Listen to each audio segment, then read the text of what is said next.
Welcome to the Executive Hustle podcast, where I am your host, Kirsten, speaker, author, retired CEO, mother of four, and recovering workaholic. Explore with Central Pennsylvania local executives what it takes to lead well, live well, and learn well.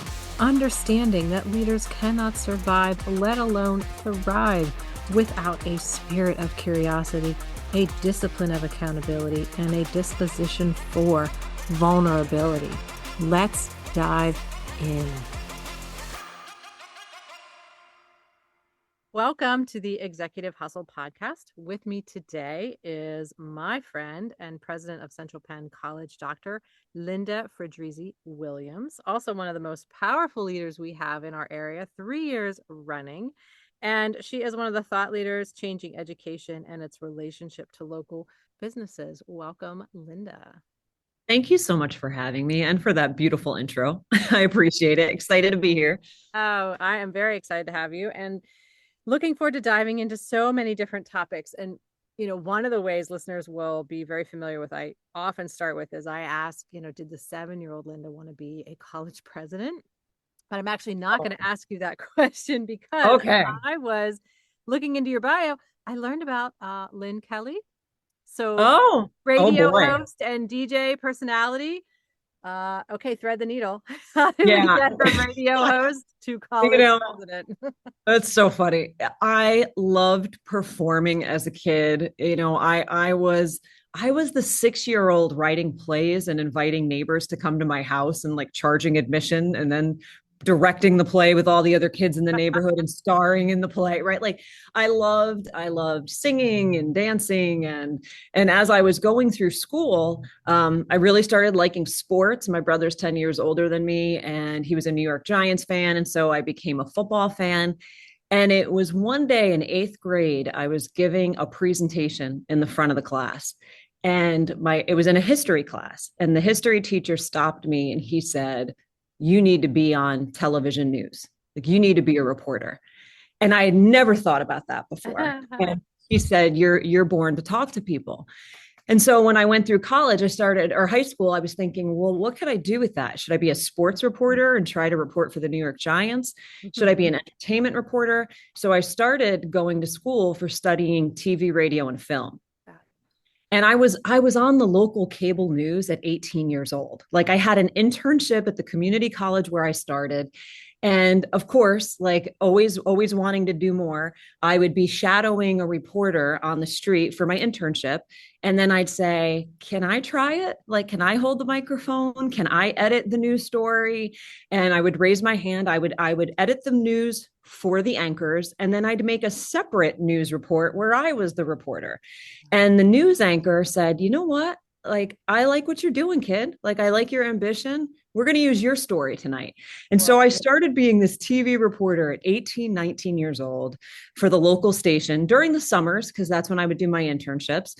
And then even when I went away to college, so I transferred as a junior to Marist College, I would still do some election news for them. And when I graduated from Marist, our school sent out our resumes to different places. And they sent one to the local radio station that I had listened to my whole life, Top 40. We were a 50,000 watt station, broadcast all the way into Manhattan. Mm-hmm. And they called me 1 week after graduation, and they had this opening for a news anchor because someone was going out on leave. So I'd never done radio. I show up to the station, I record a couple of news reports, and they hire me. And so I was on the radio station. 3 months, I was promoted to executive producer, organizing the whole show at 21 years old. And when you think about this, it's kind of wild. So no, I went to school for media, got into media, did that for 5 years. And after 5 years of really not making any money at all. And when I say no money, I mean no money unless you were working evenings and weekends, which I did. I worked in nightclubs on evenings and weekends to get paid. And I was a dance club DJ, and not a DJ in spinning records. I was the MC. I was the person getting on the microphone and talking to people. And I thought, this is not sustainable. I had graduated top of my class, and here I am making $20,000 a year, still living with my parents. Now I have college debt. And I said, I want to go back to school. And so I enrolled into a master's program. And at the same time, got a phone call from my former professor who had just been promoted to a dean and said, do you want to come teach TV, radio, and film at the community college? Offered me a full-time tenure track professor position at 25. Wow. And I was like, this is exactly what I wanted to do. So it was a transition for me to get back into education. I'd always thought about being a teacher. So I was open. I think that's like when we talk about lessons, I was never fixed on, I'm only going to do one thing. I knew what I wanted to do. I set out to do it. I was doing it, but I was open to opportunities. So when that came up, it was just such a great opportunity for me. And I got to be a professor and write a new media program, started getting grants, and then still wasn't making a lot of money to support myself. Oh, no. Still struggling. And now I'm in a master's program, met my husband. We had our first son, and I graduated with my master's degree, and then was sitting in a union meeting and watching how much your earning potential could go up if you had a higher level degree. And so I'm looking at this chart and I'm like, why would I get a second master's? I should go for my doctorate. I love school. And so I was motivated by not wanting to struggle financially anymore. We were barely making ends meet. My son was born in 2008 when the recession hit. My husband was a union iron worker and was laid off a lot. And so we were really struggling to pay bills. And so I enrolled in this doctoral program. I now have a 4-year-old and a 2-year-old, and started studying what administrators in college do. And I still didn't think I was going to be a college president, even though I studied mothers who were college presidents. I was thinking that maybe I'd be a vice president for academic affairs. And it was during that journey that I recognized a lot of women stop themselves at the VP level. They don't try to be presidents. And I interviewed college presidents who were mothers all over the country. And it really started to shape who I was and what I wanted to do. How did you get drawn to that as a topic? So I was reading about your dissertation, Mothers as Leaders in Higher Education. And, it's a theme that really resonates with me personally. Certainly, I, as a mother, as a CEO, I had 4 children in the C-suite, also published author. And college professor all at the same time. And it's a theme for this podcast. The executive hustle is really the balancing of family, career, self. But what drew you specifically to that topic? So at that point, I was a department chair. I had a 2-year-old and a 4-year-old and an unemployed husband. And I wasn't getting a whole lot of support from the people that I worked with, particularly the other women. And there was a lot of comments about, shouldn't you be home with your sons during the summer? Because a lot of people like being teachers because they get the summers off. Well, I needed to work all year. I needed to be an administrator. And I thought to myself, how does any woman do this? And how does a woman with children do this? It was starting to feel impossible. I was a little discouraged that there was never a way to have both a career that was a high level and have kids. I felt guilty all the time. I was exhausted all the time. And I was going to school full time. So I wasn't just working full time and being a mom full time. I was a full-time student. So I really did it out of desperation to find answers for myself because I wasn't sure I could ever even make that happen. And I wanted to know what literature was out there about women in these roles and if they ever truly found success and, more importantly, happiness. Because it felt like such a weight all the time. And what did you find out? Well, I found out that there are surprising similarities between women in these roles, and that a lot of the stress and pressure that comes in these roles is self-imposed. Oh, music to my ears. Yeah. We put so much pressure on ourselves to be everything to everyone. And it's because we have this inter-role conflict of where we should be at a time. You talk about these career theories and these ways that you can sequence your life. Well, the most dominant role in a mother's life is being a mother. Yeah. And that's at complete conflict with being a CEO of a company because it's so time consuming. And so I found that number one across the board, every woman that was in a C-suite position, and these were presidents, so people running the organization, all felt guilty. And they felt guilty all the time. All the time. If they were working, they felt guilty that they weren't the class mom, baking cupcakes for the class. If they were off on a field trip and something went south at work, they felt guilty that they weren't there doing what they needed to do.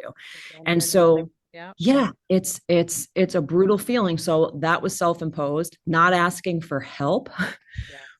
Women that get to these roles don't ask for people around them to help because they think it's a sign of weakness or that they can't do it. Mm-hmm. And so I learned that women who were working full-time and had children were doing more housework than women who were stay-at-home moms or women who didn't have children. So we're literally running ourselves into the ground to prove that we could do it all. And so that was very revealing. But I also learned that every woman in my study felt that being a mother made them a better leader at work. Yeah. They actually felt like they had gained skills that made them a better president. And that was exciting to hear. Yeah. So it wasn't all bad. Empathy, patience. Yes. Are in that list. Empathy, patience, negotiating. Good one. Yeah. Conflict resolution. Fair is not equal if you have more than one child. That's right. So you get all of these qualities that actually assist you in your day-to-day with your employees. So it wasn't all bad. Mm-hmm. What were some of the strategies? So let's not leave them like on a negative here on the listeners. What were some of the strategies that these women that you studied, since so much of this narrative is self-imposed, right? Our thoughts create those actions and our feelings and things like that. What were some of those strategies that you found in some of these women, hopefully, that help them overcome, this 24/7 guilt track that they have in their head?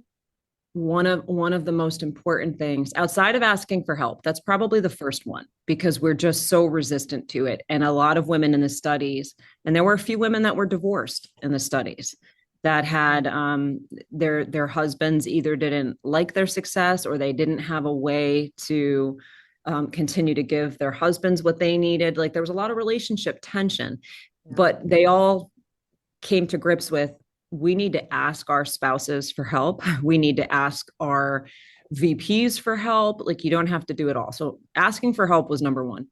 The other big thing was that you have to recognize that your lives can't be totally separate. And we talk so much about work-life balance when it's really work-life integration. Yeah, perfect. Yeah. And that's a really big thing, and recognizing that they don't have to be totally separate things. Your family can be part of your career. Mm-hmm. And it's okay when you're giving a big presentation, if it's warranted, that your kids come and watch you. I talked to one of the presidents who had a daughter and brought the daughter up on stage with her when she gave a presentation, right? It's okay for people to see you as a mother. I think that we often feel like that might make you look weaker or vulnerable because it's at conflict with what we used to picture a leader to look like. And that's really not what people are looking for either. I think even thinking about where you're doing your studies, and these are academic institutions. These are places where students are kids. Need to have kids. I mean, I ran a school, like I did so many back to school night and graduations with a baby on my hip. I'm like, yes, this is a school, guys. The school will be empty if our staff and our families don't have more kids. It's like a quiet church is a dead church, right? If there's no babies, your church isn't going to be around in 10 years. That's absolutely true. So you don't have to keep those lives totally separate, and it doesn't make you look weak to have an obligation where you have to say, I can't make it in today. It also shows your employees that you value people's lives. One of the things that I learned through this is you have way more control over your time and your calendar and where you choose to spend your time than you think you do. And that's a hard lesson. And I think most of us who are in these roles, when we start out, we're trying to prove everything. We are out several nights a week. We miss special occasions for our kids, and that's going to happen occasionally. But when that's the norm, it's not sustainable. And I would say my first few years in these roles, I had zero balance. I was, again, kind of running myself into the ground.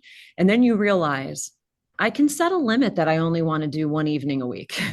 Right. There might be a week where you have two or three. That's again the exception.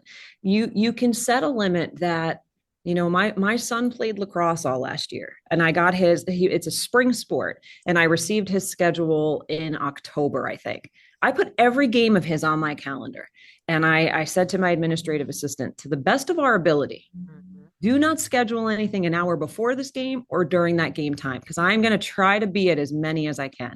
And I think I was at like 90% of the games. Of course, the one time my son scored a goal, I wasn't there. And again, the guilt that I felt, I was crying about it. And I'm like, Linda, get a grip. Like, you've been at every other game. And he was like, Mama, He like, could have it's scored on okay. any of those other games. Like, of all the games you Not funny. score, it's the one I'm not there. But the point is, you can make time to do that, and it doesn't make you look weaker or not dedicated. If anything, you're an example for everyone in your organization to say, I want you to have this. And when your employees are happy because you're giving them that ability, you have a loyal workforce. It also, what I find, it pushes the conversation. If we're talking about events, which of these events is the most important for me to be at, Yes. because it produces the valuable outcome for the company. I Right. can go to all of them. Do Right. I need to? And is That's there an right. opportunity for me to gift to one of my direct That's reports right. opportunity to go to one of these, because it elevates them? I don't, when there's this have to, and my clients say, well, I have to, I'm like, whoa, pause, stop. Yeah. Yeah. Rephrase that, because we don't have to do anything except That's right. die and pay our taxes, right? So That's right.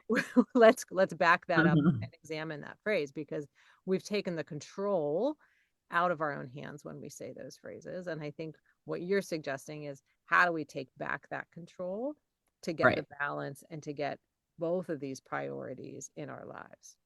Yes, and you really do. And I understand that this is harder when you're a vice president or a director and you don't have the full control, right? It's a little harder when you're reporting to someone. But it's okay to say, I can absolutely make this event, but I can't make the one on this night, and explain it. It doesn't make you look weak. And then the last piece of advice I'll give you, and you do this for a lot of people, men and women, is you need to belong to some sort of organization or have some sort of network of people that you can talk to about your challenges, Yep. that aren't your direct reports, that aren't your spouse.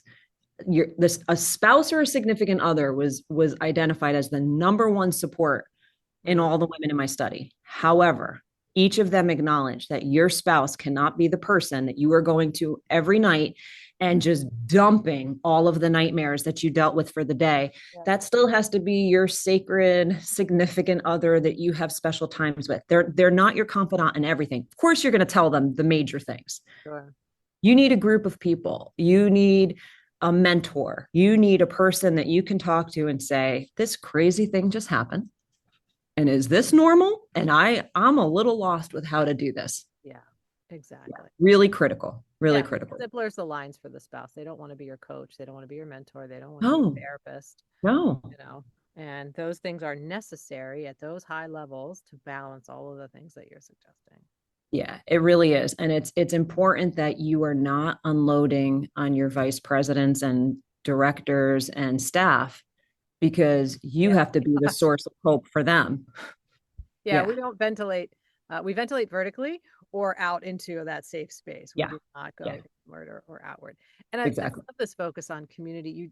So it's come out in your research, but it also comes out in how you're leading currently, right, at Central Penn. You just named Members First as your community partner for Yeah. 2025. You've named other community partners across the year. And, you know, in the intro to the show, I talk about leading in community with others, right? And so you just Mm, highlighted on that in terms of, you have to lead with having partners in terms of safe spaces, confidants, things like definitely. that. I believe that is one of the secrets to, having this executive hustle be a success, right? So talk to me about your approach to building community partnerships, both on the individual and on the level at Central Penn. Yeah, you can't get anywhere without partnerships. It is too tough of a world. personally and even professionally, to think you can do this by yourself. Higher ed is in this very strange space right now, and it's been a particularly tough 5 years. And Yeah.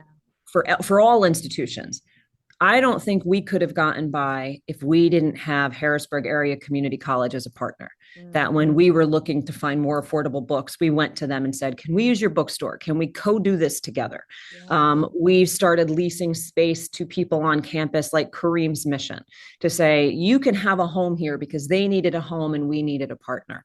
With Members First Federal Credit Union, they are a source for our interns. They are a source for our students that are looking for jobs while they're working. And so you're going out to these places and you're asking what you can do for them and what they can do for you. And it has to be shared. It can't be one-sided, or it doesn't feel like a partnership. Sure. And then personally, being genuine with people, I can't emphasize that enough. You have to be somewhat vulnerable. You can't go into these situations like everything is perfect or you're putting on a show. And I'm not saying that you share everything that's ugly about what you're handling in your first meeting with a person, but you want to be able to be a confidant for some of those people and have them be that for you and know what you're facing and see how you can partner. The biggest compliment that I ever get is when people say you're authentic. Oh. You're such a genuine person. Like, I feel like you genuinely care about me. And it's not that they're feeling it, it's that I do. I genuinely care about people, and people can see through that when it's not real. And you need to be authentic in your partnerships and tell people what you can and can't do, and figure out how to do it together. Yeah, 100%. I love that you brought in the vulnerability. That's such a secret sauce for leadership, and it almost works against that mindset when people get into higher levels, like, oh, now I have to be, you know, protective of my blind spots and my weaknesses, Right. and put on a show of how I'm ready to be here and I've got it all together. Yeah. And it's like the complete opposite. Right. I find the more, the more I'm willing to say I don't know, or I don't have the answer, or I've made a mistake, the more you get that. Wow, I'm really glad that Yes. I can be more real around you because you are willing to be more real around me. That's right. That's right. I've had moments over these past couple of years, and we have town halls 4 times a year with all of our employees. And I can remember shortly after COVID, a year or two later, and our college didn't receive stimulus funds, and every other college was getting tens of millions, and we weren't. And so we're paying out of pocket for masks and hand sanitizer and cutting our classes in two. And I stood in front of them and I said, guys, I'm scared too. Like I am scared. Yeah. And I remember my voice cracked, and, I'm always trying to hold it together. And at the time that I studied to be in media, we were told you have to be together. We didn't have opinions when I studied how to be a news reporter. It was, you are hopeful and stoic and there's no opinions. Yeah, real different. And I stood in front of them and my voice cracked and I said, I'm scared. I'm scared for us. And it was like everyone's eyes welled up, and there, instead of the sense of there being like, she doesn't know what she's doing, it was, oh, we're all feeling this together. Yeah. Yeah. And we had brainstorming groups and we talked about ways to boost an enrollment, and it brought us together. It didn't hurt me. I was honest with them. I told them I was frightened and that, it's going to be hard for us to make it. We need to figure it out. And we're in a better financial position today than we were 5 years ago. And that's saying something. And that's because we all trusted and worked together. It's very different when you have that kind of culture. Wow. So one of the questions, I think you just answered it, but I'm going to ask it just to see if there's a better example from you, is, as you look at your bio, you've got your top 100 list, your top 20 people changing, like award. You come across as put together, achieving. What's a time when you felt completely out of your depth? And what did that feel like? And what strategies did you use to navigate that situation? I feel that way often. I think I do present really calm, and I often feel calm because I recognize that there is an answer for everything. And I do have this fundamental belief that things will work out. Like, I truly believe that in every situation, I have that rational positivity that says, no matter what happens, we're going to be prepared for it. Right. So I think that always being grounded in that helps.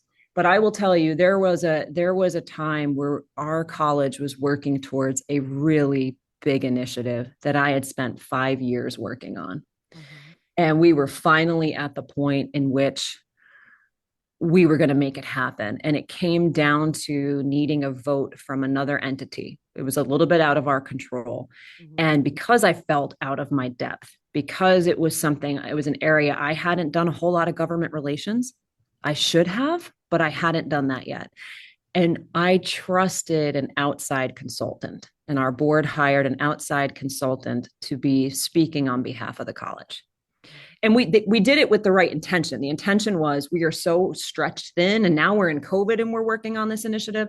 Mm-hmm. But I trusted somebody else to tell our story, and they didn't do a great job at it. Oh. And the initiative that we had spent a lot of money on and a lot of time on failed. Mm. And I went back into this entity and I begged and pleaded and said, please reconsider. I explained where the situation of the college was. And one of the commissioners said, had you just presented it this way 6 months ago, I would have voted completely different, but it's too late now. Oh, and his message was basically, he said, this is the first I'm actually understanding what's being asked. And I thought to myself, I never should have let something so important be given to someone else. No one is ever going to tell your story as good as you. No one is ever going to be as authentic. And the person that we hired wasn't authentic. He was like a salesman. Mm. And I trusted, even though my gut told me that it wasn't working, and it was so big and it failed, and it was such a hard lesson. And I felt personally responsible. And and even though my board was like, this is not only on you, and there were other factors at play. I think in the long run, it probably was good that it didn't work out the way we structured it, but it was very hard in that moment to not feel personally responsible, and not just for the initiative. Yeah. Yeah. I felt responsible for my employees at the college. I felt responsible for our students that we had here. And it was probably the worst failure of my life. But I learned lessons, and I know the value of relationships. I had not done a good enough job getting to know my local officials. They had no idea who I was. The first time they're meeting me is with this consultant. Like, shame on me. I should have known that, right? So those are lessons that I don't take for granted now, and recognize how important it is to foster relationships at every level with everyone that you can. Well, if that was 5 years ago, I think your track record of community partnerships shows that thank well you. Learned with all of the appreciate that, all of those partnerships and new programs that have been started, and everything that you can do at Central Penn now. Thank you. Community. Yeah. Well learned lesson. So all things work together for good. There was a purpose in that. I agree. I totally believe that. It was a hard lesson learned, and I always try to take something, right? You try to take something away from it. And when you have space, you can look back and be a little more objective. So that's the other thing. Try not to be so reactive in the moment, because it will feel so much more catastrophic than it is.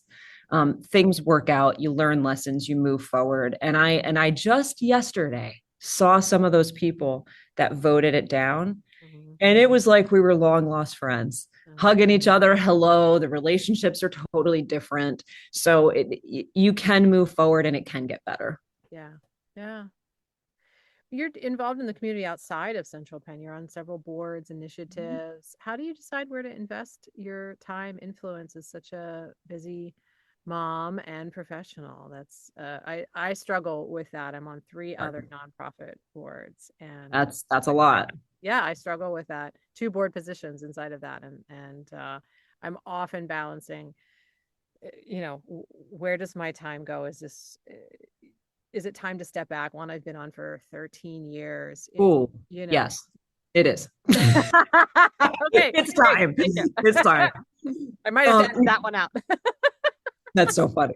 No, it's, you know what? It's so hard because you care about these organizations. that's why you do it. And you also want to help people. You and I are very much wired the same. And I do get asked to be on a lot of things, and you really have to think about your time. And I've gotten better by saying, and someone just asked me 2 weeks ago to be on something, and it was a monthly commitment. So that's the first thing, is I really do look at the time commitment, because my priority, it's two things. It's my family and it's Central Penn.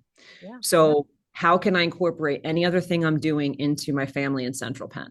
And so if it's something that's going to take a lot of my time, it's not fair to the organization either. So this one particular one was asking me for it was a monthly meeting and then committee meetings in between. And I can't commit to that. So my response simply on the time element was, I would love to, but I know that I can't give this the time and energy that would be worthy of your organization. But tell me when you're having like a fundraiser and you need a person for that advisory board. So I'll commit to being on a committee that helps them. It's a short term, right? Like if they're having a big event, it might be 3 meetings over 4 months. I can commit to that. That way I'm still tied to the organization. Or tell me when you have an event coming up that you'd like me to attend, or do you need a keynote for something? So I offer in that capacity.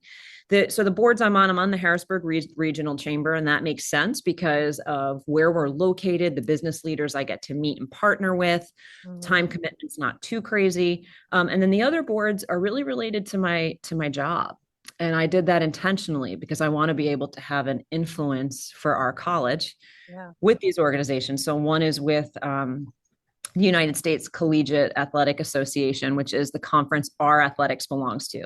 So I'm on the president's advisory council, so I can kind of shape what athletics we're looking to bring into our conference, that kind of thing.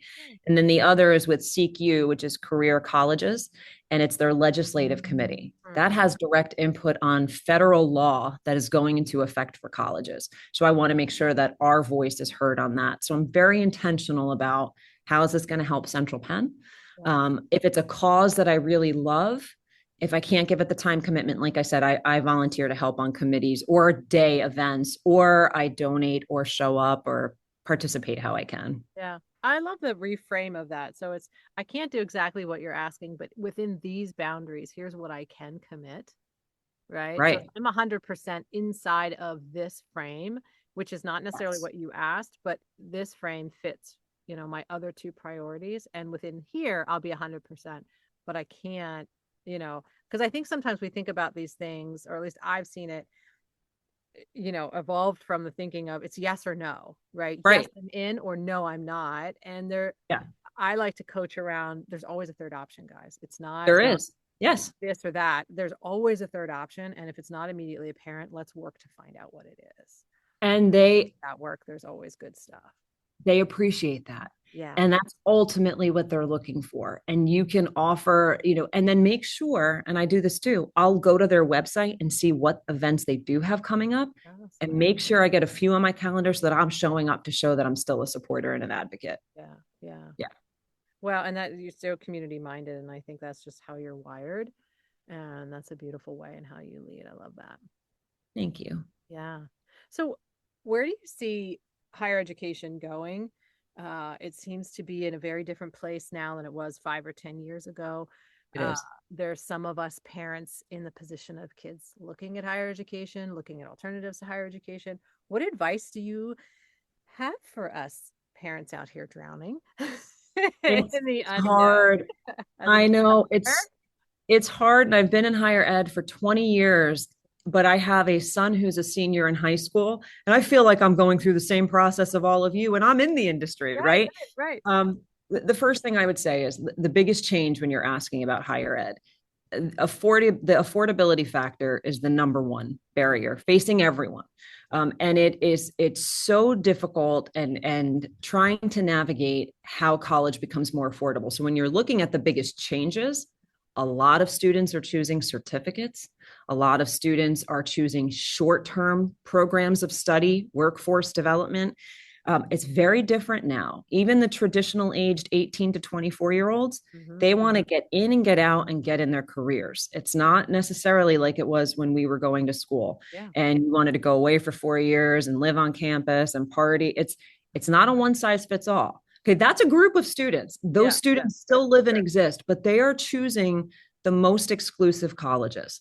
For the rest of us that are more affordable and are in the middle, we have to get creative with how we're offering our programs. So we offer a lot of ladder programs. We have any certificate we have. If you do it, you love it, you want to continue, then it transfers into one of our associates. If you love that and you want to continue, then you can take your bachelor's, and you have to build that space, because a lot of students don't think they want it until they're doing it and recognizing they're good at it. And there's so many young people, I think, out there. Sorry to interrupt you. Is like, oh, that's okay. They don't know what they want to do. No, they don't. Like, you've got the perfect opportunities. Like, well, come try this certificate. That's right. Not in for 4 years. You can try something, work a little bit with it, see if you like it. And if you do, continue to progress up that educational ladder so that your income ladder also increases. That's exactly what I was just about to say.